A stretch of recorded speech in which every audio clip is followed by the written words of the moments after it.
Sneak dissing, we don't see the competition. I drop off a ransom note that your art is missing, nigga. Pay us in full with the money, or she gon' get her fingers clipped off like Lil Sonny,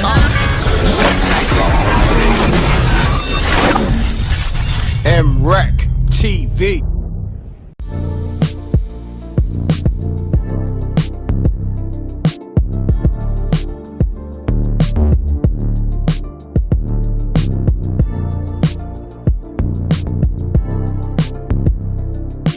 MRecktv breaking news.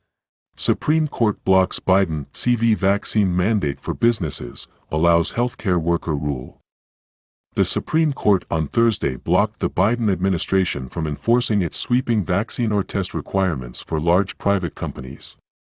But the conservative majority court allowed a vaccine mandate to stand for medical facilities that take Medicare or Medicaid payments. The OSHA mandate required that workers at businesses with 100 or more employees get vaccinated or submit a negative CV test weekly to enter the workplace. The Supreme Court on Thursday blocked the Biden administration from enforcing its sweeping vaccine or test requirements for large private companies, but allowed a vaccine mandate to stand for medical facilities that take Medicare or Medicaid payments.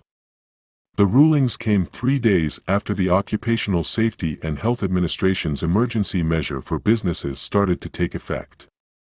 The mandate required that workers at businesses with 100 or more employees get vaccinated or submit a negative CV test weekly to enter the workplace. It also required unvaccinated workers to wear masks indoors at work. Although Congress has indisputably given OSHA the power to regulate occupational dangers, it has not given that agency the power to regulate public health more broadly, the court wrote in an unsigned opinion. Requiring the vaccination of 84 million Americans, selected simply because they work for employers with more than 100 employees, certainly falls in the latter category, the court wrote. Liberal Justices Stephen Breyer, Sonia Sotomayor, and Elena Kagan dissented, writing that the majority has usurped the power of Congress, the President, and OSHA without legal basis. In the face of a still raging pandemic, this court tells the agency charged with protecting workers' safety that it may not do so in all the workplaces needed, they said in their dissent. As disease and death continue to mount, this court tells the agency that it cannot respond in the most effective way possible. Without legal basis, the court usurps a decision that rightfully belongs to others. It undercuts the capacity of the responsible federal officials, acting well within the scope of their authority, to protect American workers from grave danger, they wrote. President Joe Biden, in a statement, said the Supreme Court chose to block requirements that are life-saving for workers. Biden called on states and businesses to step up and voluntarily institute vaccination requirements to protect workers, customers, and the broader community.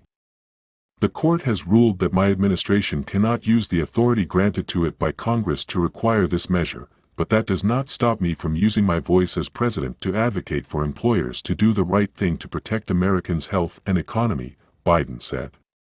Labor Secretary Marty Walsh called the court's decision a major setback for the health and safety of workers, vowing OSHA would use its existing authority to make sure businesses are protecting employees.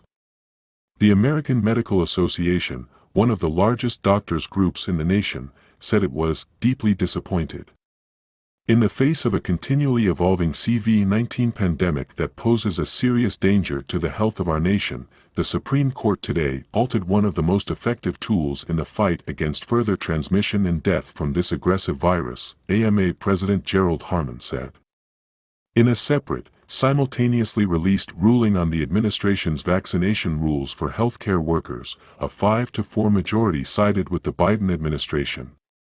We agree with the government that the Health and Human Services Secretary's rule falls within the authorities that Congress has conferred upon him, said the majority, writing that the rule fits neatly within the language of the statute. After all, ensuring that providers take steps to avoid transmitting a dangerous virus to their patients is consistent with the fundamental principle of the medical profession. First, do no harm, the majority opinion read.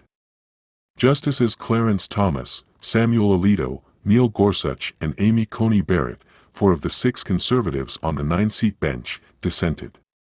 I do not think that the federal government is likely to be able to show that Congress has authorized the unprecedented step of compelling over 10 million healthcare workers to be vaccinated on pain of being fired, Alito wrote in his dissent.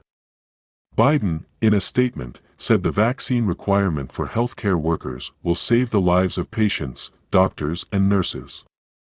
We will enforce it, the president said of the mandate. OSHA, which polices workplace safety for the Labor Department, issued the business mandate under its emergency power established by Congress. OSHA can shortcut the normal rulemaking process, which can take years, if the Labor Secretary determines a new workplace safety standard is necessary to protect workers from a grave danger. The court's decision to strike down the business mandate comes as the pandemic rages across the U.S., with the highly contagious Omicron variant driving an unprecedented surge of new infections.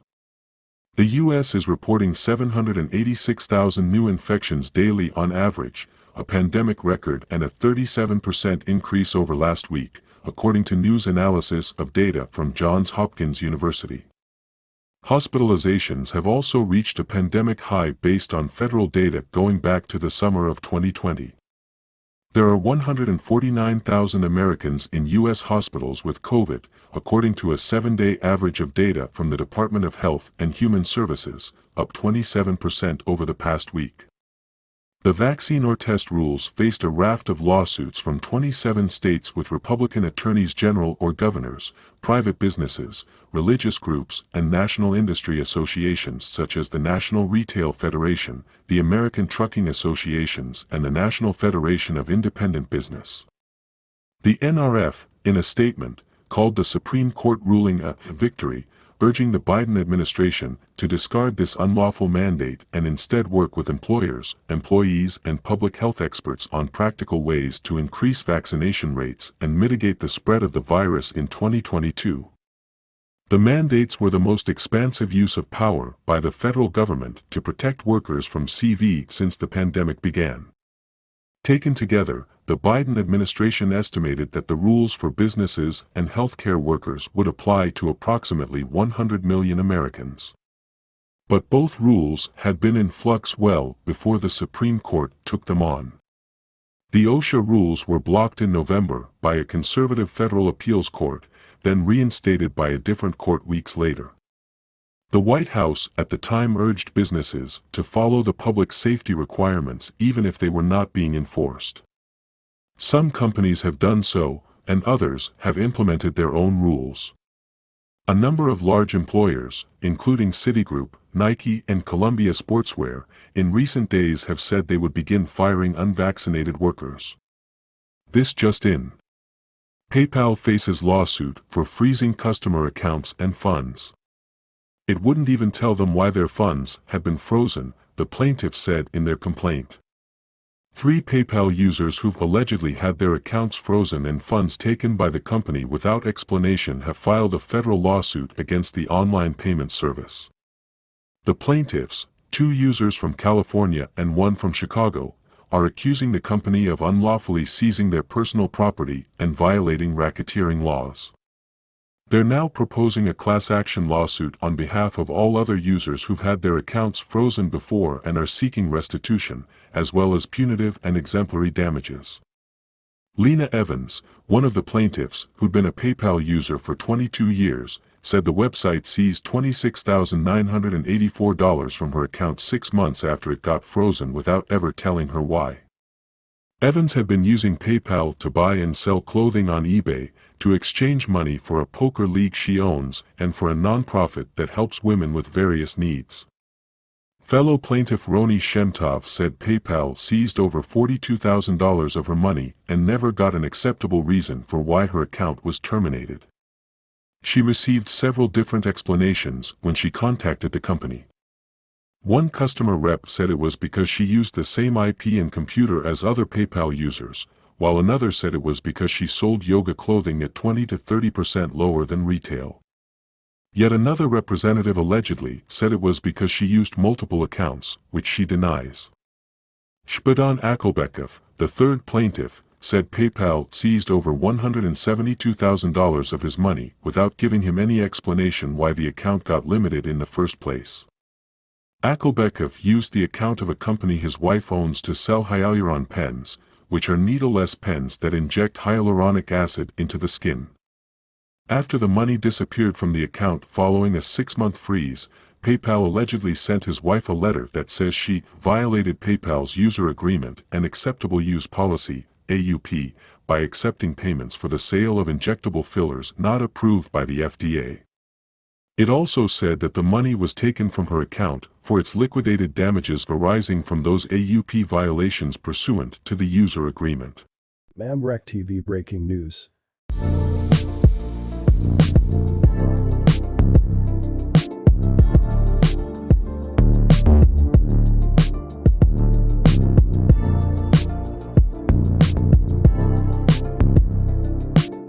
You're the plug and such. You a joke's bound to happen if you slipping or you lacking. I'm gripping on the Mac 10, ready for the action. Shots will make you break dance and have you do a backspin. I got more kicks than karate flicks. My whole team pushing Maserati whips. You on IG liking thotty pics.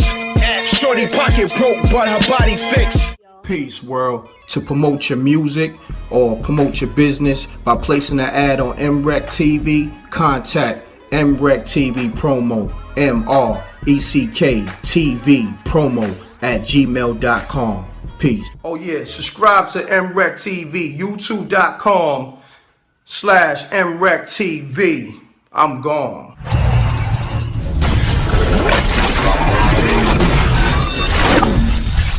M.Reck TV. It's got a music.